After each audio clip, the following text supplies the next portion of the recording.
प्रिय साथियों, जैसा कि आप सभी को पता है, वैश्विक महामारी कोरोना के कारण पूरे देश में लॉकडाउन चल रहा है। इसके तहत सभी शिक्षण संस्थान बंद है, जिसकी वजह से सभी प्रतियोगी परीक्षाओं को की जो कोचिंग है या जो भी शैक्षिक संस्थान है वो बंद है।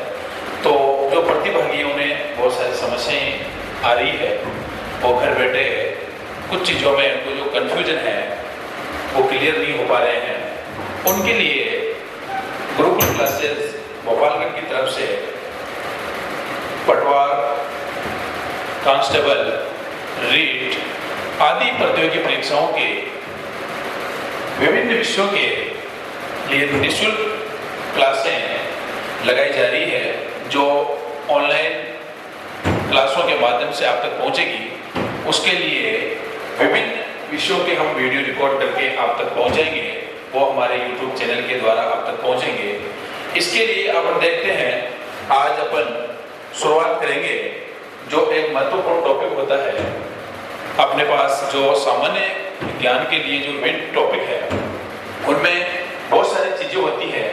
उनमें जो महत्वपूर्ण चीज है वो है भूगोल, चाहे वो राजस्थान का भूगोल हो, चाहे वो भारत का भूगोल हो, चाहे वो विश्व का भूगोल हो।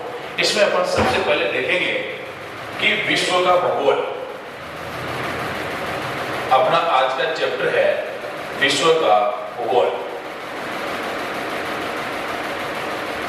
पटवार, रीट और कांस्टेबल तीनों में ये चैप्टर होने के कारण इसको सम्मिलित रूप से अपन तीनों ही परीक्षाओं की दृष्टि से पढ़ेंगे। इसमें अपन सबसे पहले देखते हैं, देखिए अपन ने नाम लिखा है विश्व का भूगोल। सबसे पहले अपन देखेंगे कि भूगोल है क्या। सबसे पहले अपन भूगोल के अर्थ पर विचार करेंगे। तो अपन इसको देखते हैं कि भूगोल को इंग्लिश में अपन जियोग्राफी लिखते हैं, जो कि दो शब्दों जियो और ग्राफी से मिलकर बना है। इसका अर्थ है, जियो का मतलब पृथ्वी और ग्राफी का मतलब होता है वर्णन करना। अर्थात हम यूं कह सकते हैं कि एक ऐसा विषय जिसमें पृथ्वी के बारे में अध्ययन किया जाता है, पृथ्वी पे कौन कौन सी चीजें हैं, कौन कौन से उच्चावच हैं, और समस्त जो भी पृथ्वी के ऊपर जो भी चीजें विद्यमान हैं, उनके बारे में हम जिस सब्जेक्ट में अध्ययन करते हैं उसे भूगोल कहा जाता है। इसमें अपन देखते हैं, ये तो सामान्य जानकारी हुई है। अब देखते हैं, अपने पास एक शब्द आया है पृथ्वी। अब पृथ्वी वर्तमान में किस रूप में है या इसकी उत्पत्ति कहां से हुई है, किसी भी विषय को पढ़ने से पहले उसका इतिहास जानना बहुत जरूरी है। अब देखते हैं, ये जो पृथ्वी है इसका इतिहास क्या रहा है, ये कहां से आई है। अब अपन सीधे तरीके से इसको देखते हैं। ये जो पृथ्वी है वर्तमान में 3 भागों में है, जिसे अपन एक को कहते हैं स्थल मंडल, दूसरे को कहेंगे अपन जल मंडल, और एक होता है वायुमंडल। यानी इन तीनों को मिलाने से पृथ्वी का निर्माण हुआ है। अब ये जो पृथ्वी है, क्या ये शुरू से ऐसी थी जो वर्तमान में है? इसके लिए अपन देखते हैं, पृथ्वी की उत्पत्ति लगभग 4.5 अरब वर्ष पहले मानी जाती है। इसमें अपन देखते हैं कि ये जो पृथ्वी है, ये पहले वर्तमान में इसमें काफी चेंज हुआ है। इससे पहले ये किस रूप में थी, इसको देखते हैं। अपने पास कई बार पृथ्वी की परीक्षा की दृष्टि से अपन देखते हैं कि पृथ्वी की परीक्षाओं में विभिन्न प्रकार के प्रश्न पूछे जाते हैं। उनमें एक नाम आता अपने पास कार्बोनिफेरस युग। यानी अपन पृथ्वी के इतिहास की बात कर रहे हैं कि पृथ्वी जो अभी अपने वर्तमान स्वरूप में आई है वो पहले किस रूप में थी। तो कार्बोनिफेरस युग में जो पृथ्वी थी वो यूं थी, ये पूरी पृथ्वी है और इसमें जल और स्थल,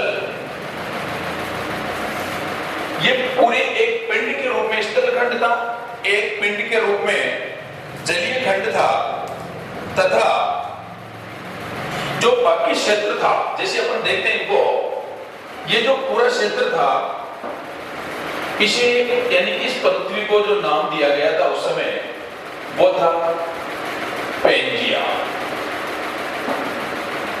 यानी कि कार्बोनिफेरस युग में पूरी जो पृथ्वी थी उसे पेंजिया नाम दिया गया। कार्बोनिफेरस युग से चलते चलते जब अपन ट्रियासिक युग, ध्यान देना है दोस्तों, इन युगों का नाम याद रखना है, ट्रियासिक युग तक आए तो इस पेंजिया का विभाजन हुआ, या एक तरह से ये पेंजिया अलग अलग भागों में बटा। ये पेंजिया के विभिन्न भागों में बंटने से इसके मुख्य रूप से दो भाग हुए, एक उत्तरी भाग और एक हुआ दक्षिणी भाग। ध्यान देना है दोस्तों, पहले अपन समझ रहे हैं स्थल खंड के बारे में। तो कार्बोनिफेरस युग में पूरा स्थल खंड एक पेंजिया के रूप में था और ये स्थल खंड हो गया पेंजिया के रूप में, और जो इसमें ये जलीय खंड था, ये जलीय खंड था, इसे पेंथालासा कहा गया। यानी दोनों नाम अपने को याद रखने हैं, क्योंकि अपन ने शुरुआत में बात की कि भूगोल में कौन कौन सी चीजें आएगी, या तो जल खंड की बात करेंगे, या स्थल खंड की बात करेंगे, या वायुमंडल की बात करेंगे। तो इसमें अपने को ध्यान रखना, कार्बोनिफेरस युग में जो स्थल खंड था वो पेंजिया के नाम से विख्यात था, और जो जलीय खंड था वो पेंथालासा कहलाया। लेकिन कार्बोनिफेरस युग से लेकर ट्रियासिक युग तक पेंजिया का विभाजन होता रहा, धीरे धीरे कटाव होता रहा, धीरे धीरे टुकड़े होते रहे। इस कारण इसके दो भाग हुए, उत्तरी भाग जिसे अंगारालैंड नाम दिया गया, और दक्षिणी भाग को गोंडवानालैंड नाम दिया गया। ये ध्यान रखना है दोस्तों, यानी जो पहले स्थल खंड था उसे पेंजिया, और जो जलीय खंड था उसे पेंथालासा। अब ट्रियासिक युग में पेंजिया का विभाजन हो गया, यानी यहां से लेकर यहां तक। इनको कैसे याद रखना, पहले के लिखना है, फिर टी लिखना है, और फिर जे लिखना है, आगे बताऊंगा। अभी तीन युग याद रखने अपने को। तो जैसे ही ट्रियासिक युग आया तो यहां तक आते आते पेंजिया दो भागों में बट गया, उत्तरी भाग को अंगारालैंड और दक्षिणी भाग को गोंडवानालैंड कहा गया। और जो मध्य का जो जलीय क्षेत्र था, ये इस जलीय क्षेत्र को नया नाम दिया गया, वो था तैतीस सागर। ये बात थी ट्रियासिक युग थी। जैसे ही जुरेसिक युग आया, जुरेसिक युग में इन दोनों का भी विभाजन हो गया। अंगारालैंड और गोंडवानालैंड दोनों का विभाजन हो गया, यानी दोनों का भी विभाजन हो गया, दोनों के टुकड़े हो गए। अंगारालैंड के विभाजन होने से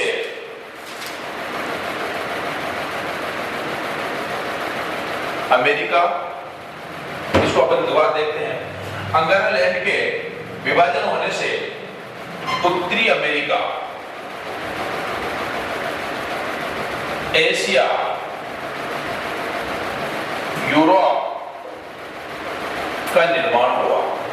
कई बार प्रश्न सीधा प्रश्न आ जाता है कि एशिया महाद्वीप किस लैंड का भाग है या किस प्राचीन भूखंड का भाग है, तो अपने को यहां ध्यान रखना, अंगारा लैंड के टूटने से उत्तरी अमेरिका, एशिया और यूरोप का निर्माण हुआ। वहीं गोंडवाना लैंड के टूटने से दक्षिणी अमेरिका, अफ्रीका, ऑस्ट्रेलिया, अंटार्कटिका आदि महाद्वीपों का निर्माण हुआ। संक्षेप में दोस्तों ऐसे कह सकते हैं कि जो पृथ्वी थी वो कार्बोनिफेरस युग में, जो स्थल खंड था उसे पेंजिया और जलीय खंड को पेंथालासा नाम दिया गया, और ट्रेस युग तक इन दोनों का विभजन हुआ, ये दोनों टूटते रहे, और पेंजिया के टूटने से जो उत्तरी भाग था उसे अंगारा लैंड और दक्षिणी भाग को गोंडवाना लैंड कहा गया। लेकिन ये जो अंगारा लैंड और गोंडवाना लैंड थे, इनका भी जुरेसिक युग में विभजन हो गया, और अंगारा लैंड के टूटने से उत्तरी अमेरिका, एशिया और यूरोप तथा गोंडवाना लैंड के टूटने से दक्षिण अमेरिका, अफ्रीका, ऑस्ट्रेलिया और अंटार्कटिका महाद्वीपों का निर्माण हुआ। अब आगे देखते हैं दोस्तों, ये पृथ्वी के बारे में सामान्य जानकारी थी कि पृथ्वी आई कहां से या पृथ्वी का निर्माण कैसे हुआ है, इसलिए अपन ने ये सामान्य जानकारी प्राप्त की। आगे देखते हैं दोस्तों,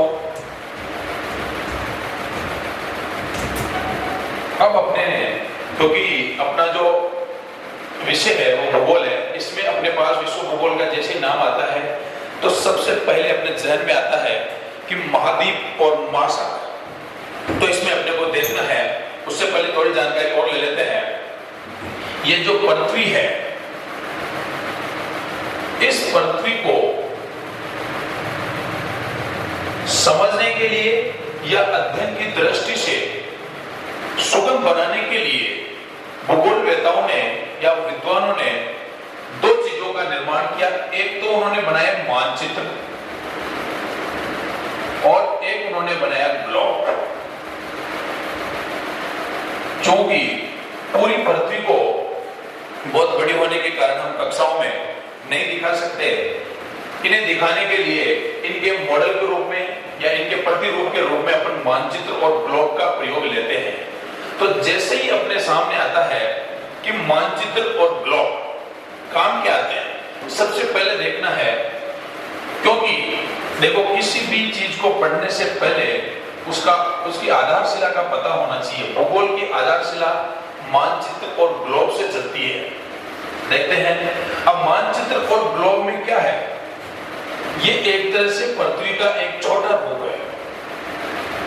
पृथ्वी के ये छोटे रूप है क्योंकि पूरी पृथ्वी दिखाई नहीं जा सकती। इसमें देखते हैं मुख्य रूप से जो पृथ्वी है, इसको देखिए दोस्तों, अपन दो भागों में बांट रहे हैं। यहां से ये समझने की दृष्टि से है कि पृथ्वी को अपन ने दो भागों में बांट दिया है, और जो ये एक आडी लाइन खींची है, ये भूमध्य रेखा कहलाती है। भूमध्य रेखा, इसे ये 0 डिग्री लिखते हैं। ध्यान रहे दोस्तों, पृथ्वी पर जो भी आडी लाइनें हैं वो अक्षांश रेखाएं कहलाती है।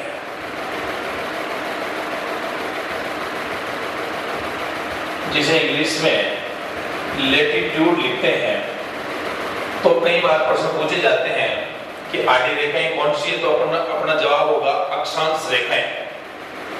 तो 0 डिग्री जो अक्षांश रेखा है उसे अपन ने नाम दिया है भूमध्य रेखा, या इसे दूसरा नाम देते हैं अपन ग्रेट सर्कल और ग्लोब। ग्रेट सर्कल का मतलब है महान वर्त। वर्त का मतलब दोस्तों ऐसे है, जैसे ये ग्लोब आता है तो ये अक्षांश रेखाएं एक वर्त के रूप में रहती है, इस और सबसे बड़ा वर्त बनाती है भूमध्य रेखा। इसलिए भूमध्य रेखा को ग्रेट सर्कल ऑफ ग्लोब भी कहा जाता है। या एक तरह से इसका नाम रखेंगे अपन 0 डिग्री अक्षांश रेखा। इसी रेखा को दूसरा नाम दिया गया विषुवत रेखा।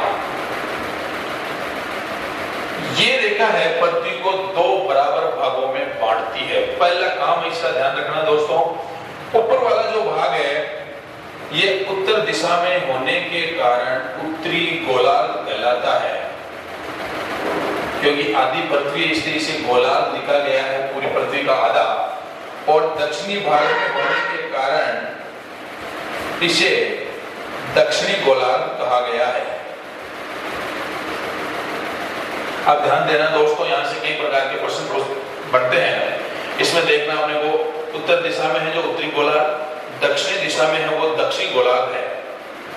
उत्तरी गोलार्ध में अपन जल और स्थल की बात करते हैं तो 60% इस क्षेत्र पर स्थल है और 40% क्षेत्र पर जल है, जबकि दक्षिणी गोलार्ध में 81% भाग पर जल और 19% भाग पर स्थल है।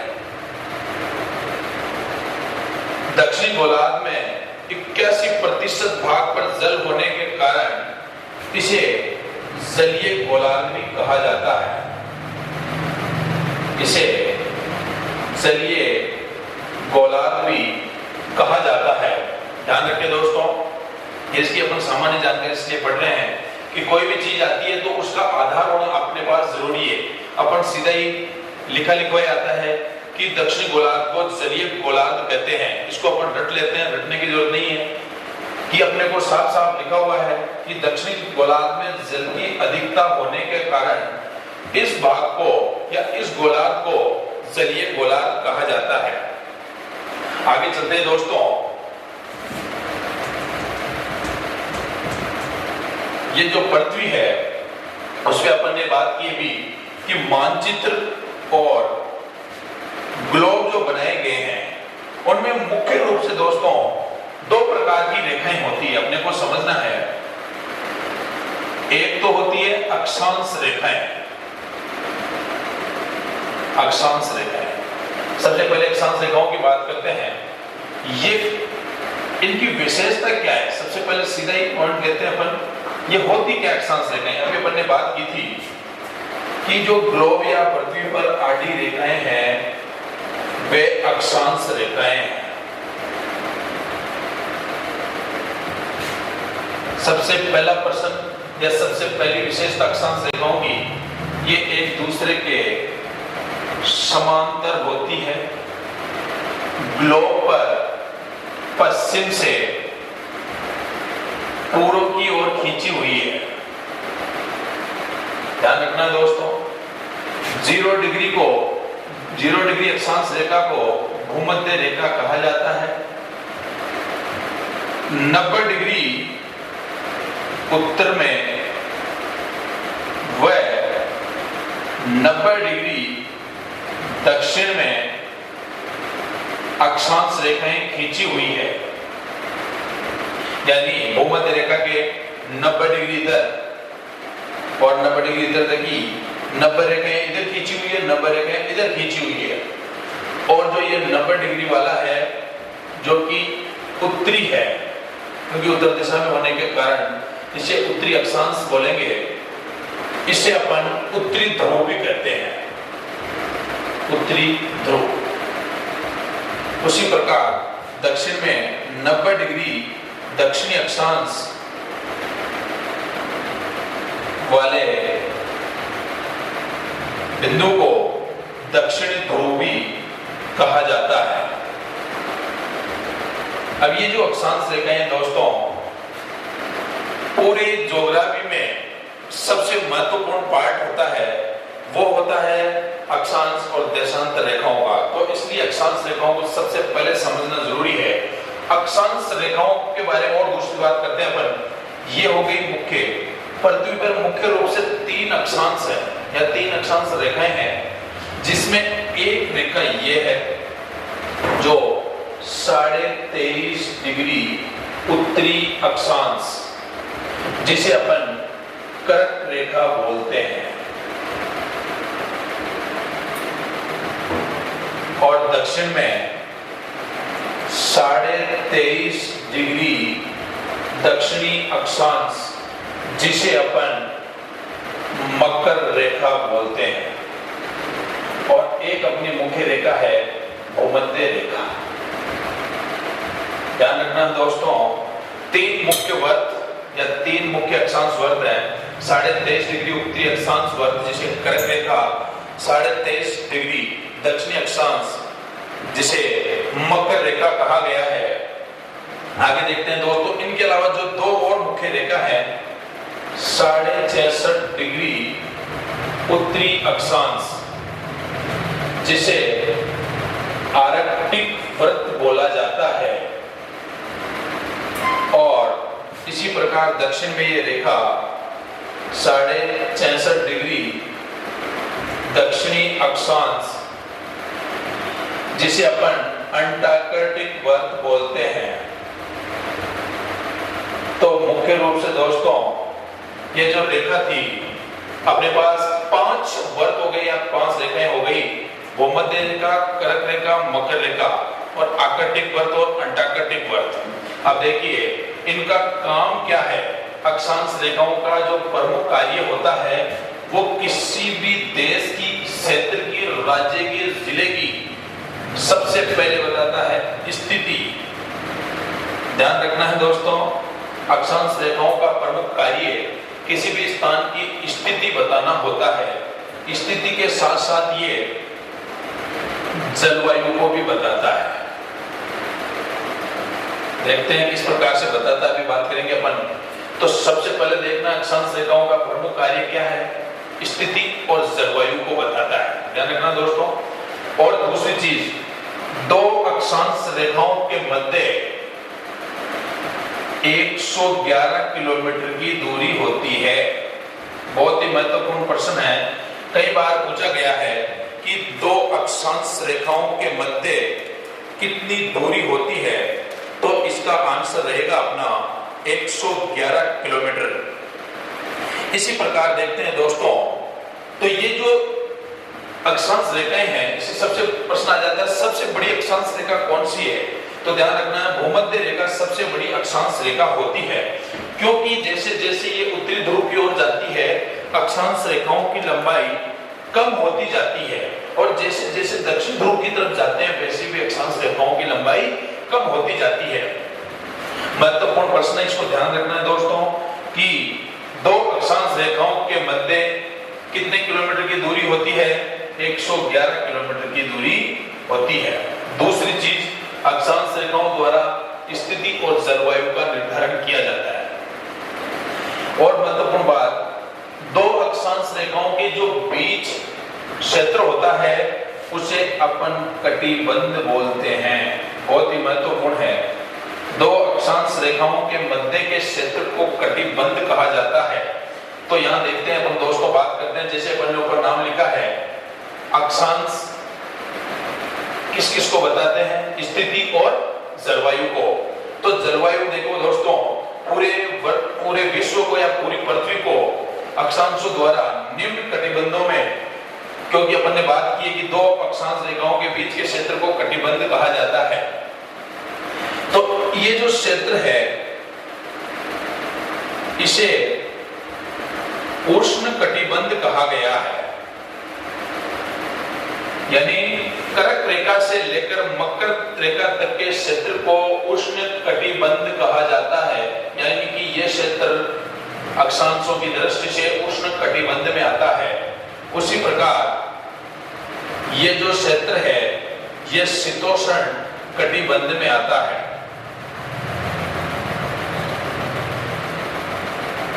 और ये जो क्षेत्र है 66.5 से 90 डिग्री उत्तरी अक्षांश और 66.5 से 90 डिग्री दक्षिणी अक्षांश, यह क्षेत्र शीत कटिबंध में आता है।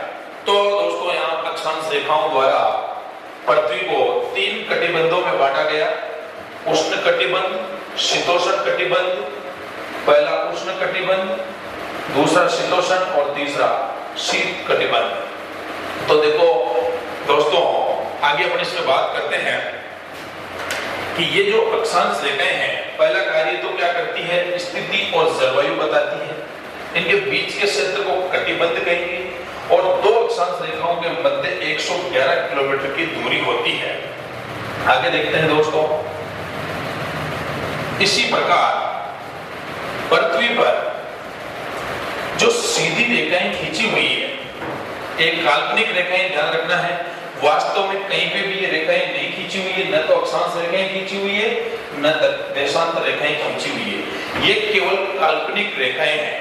तो इसमें देखते हैं दोस्तों, अपन ने अक्षांश की बात की है, अब अपने पास दूसरी जो रेखाएं हैं जिन्हें अपन कहेंगे देशांतर रेखाएं।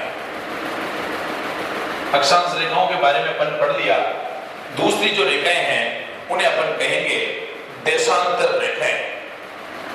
देखो दोस्तों, देशांतर रेखाएं पृथ्वी पर इसी प्रकार खींची हुई है, सीधी रेखाएं।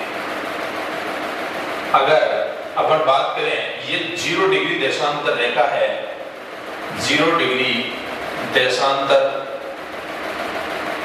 रेखा, जिसे ग्रीनविच रेखा कहा जाता है, जिसे ग्रीनविच रेखा भी कहा जाता है। और दूसरा देखिए दोस्तों, ये जो देशांतर रेखा है, दो देशांतरों के मध्य सर्वाधिक दूरी भूमध्य रेखा पर होती है। जैसे जैसे अपन यूं चलते हैं तो इनके बीच की दूरी कम होती जाती है।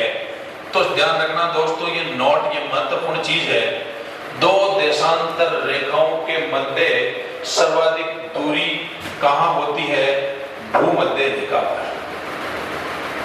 कौन सी रेखा पर, भूमध्य रेखा पर, और वो होती है 111.32 किलोमीटर।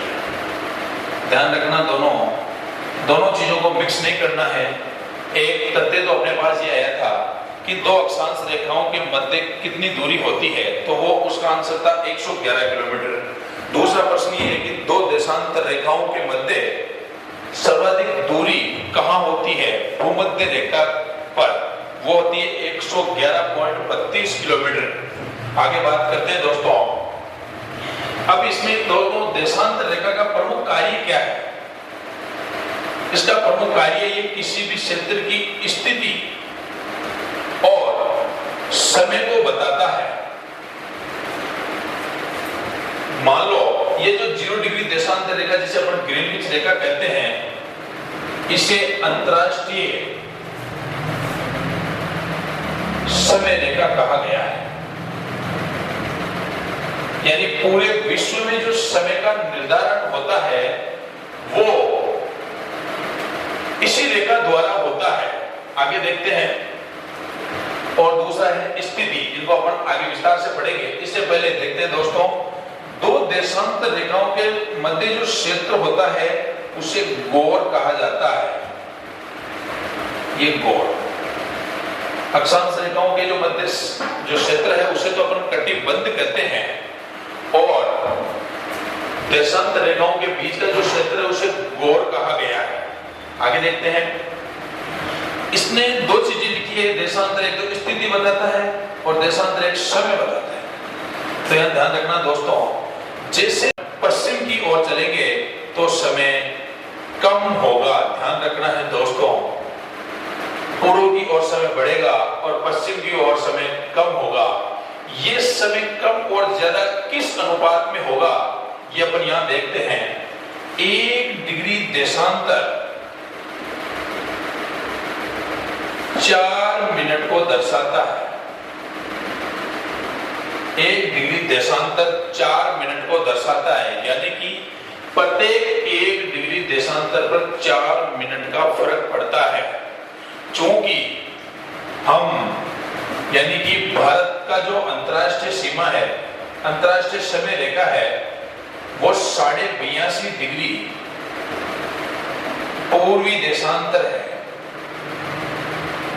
यानी कि हमारा जो समय है, भारत का जो समय है या मानक समय है, वो हमेशा ग्रीनविच समय से या अंतरराष्ट्रीय समय से आगे रहेगा, बढ़ेगा। ये 4 डिग्री, 1 डिग्री पे 4 मिनट के हिसाब से बढ़ता है, तो 82.5 पर ये लगभग 5.5 घंटे, लगभग 5.5 घंटे, क्योंकि 1 डिग्री पे 4 मिनट का फर्क पड़ता है, तो 82.5 पर अगर इनको 4 से अपन गुणा करें तो 330 मिनट का फर्क पड़ता है। यानी कि 5.5 घंटे का फर्क पड़ेगा। 330 मिनट कह दो चाहे 5.5 घंटे कह दो। तो इस प्रकार दोस्तों, अगर अपने को किसी भी क्षेत्र की स्थिति या समय का पता लगाना है तो अपन देशांतर रेखाओं का प्रयोग करेंगे, और किसी भी क्षेत्र की जलवायु और स्थिति का पता लगाना है तो अक्षांश रेखाओं का प्रयोग करेंगे। ये अपनी दोस्तों सामान्य जानकारी थी जो अपन ने अक्षांश और देशांतर रेखाओं के बारे में ली। आगे देखते हैं दोस्तों, हमारा जो मुख्य चैप्टर है पृथ्वी के महाद्वीप और महासागर, वहां तक अपन पहुंच रहे हैं। तो उससे पहले जो सामान्य जानकारी उसको देखते चल रहे हैं अपन। इसमें आगे देखेंगे अपन दोस्तों, ये जो पृथ्वी है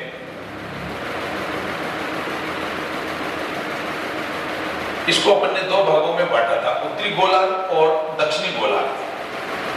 दक्षिणी गोलार्ध में जल की अधिकता होने के कारण इसे जलीय गोलार्ध कहा गया।